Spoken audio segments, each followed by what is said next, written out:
Thank you for taking the time to review this level off in manual flight debrief.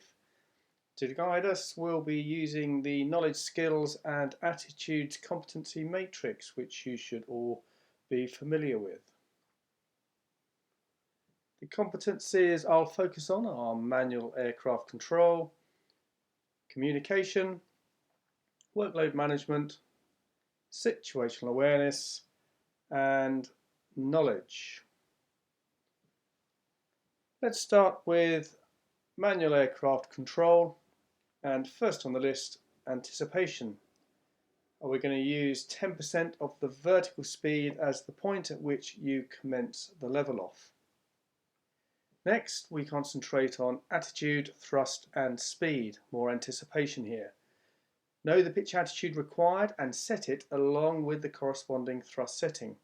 Get these right and the speed should look after itself. Levelling off requires timely thrust lever movement. Remember that for the Boeing 737, thrust lever movement provides a pitch couple, so think about using that to your advantage. Effective scanning is essential to complete the level off, so avoid fixating on the N1 gauges as you set the thrust.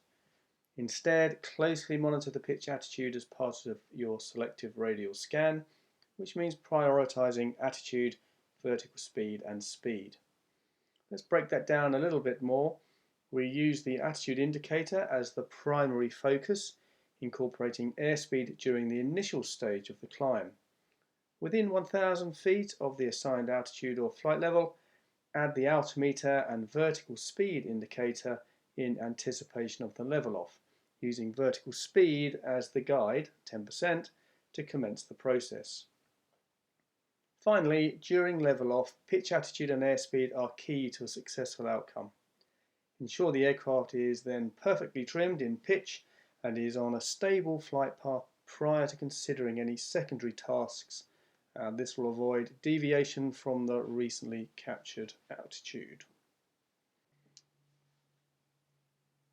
Moving on to communication. Here we are looking for pilot monitoring to provide good support.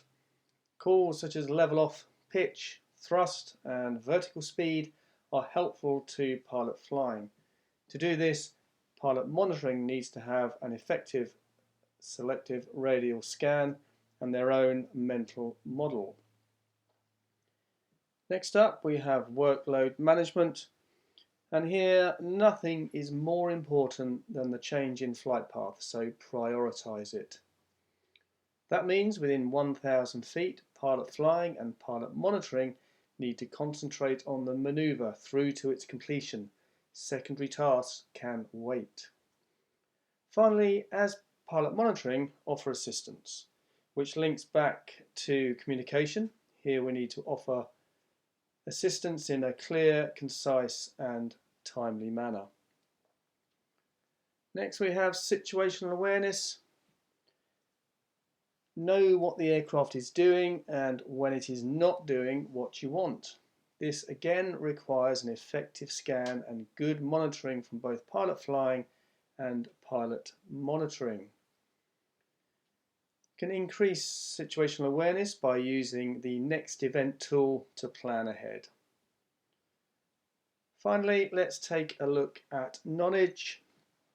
You'll need to know the pitch and thrust values from the student manual to enable you to anticipate at the manual aircraft control phase. Finally, we should have the knowledge that thrust lever position versus thrust produced is not linear.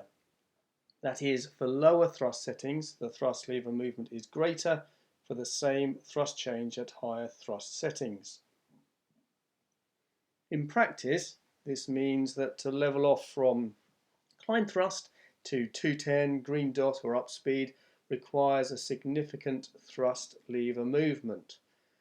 Looking back at manual aircraft control and workload management, I'll remind you not to fixate on the N1 gauges. Get used to the required arm position to set the approximate thrust and get PM to refine it. Well, that concludes the knowledge, skills, attitudes, competency-based debrief for levelling off. I hope it has given you some helpful pointers. Thank you for taking the time to review it, and if you have any questions, contact me using the link below or ask your next instructor.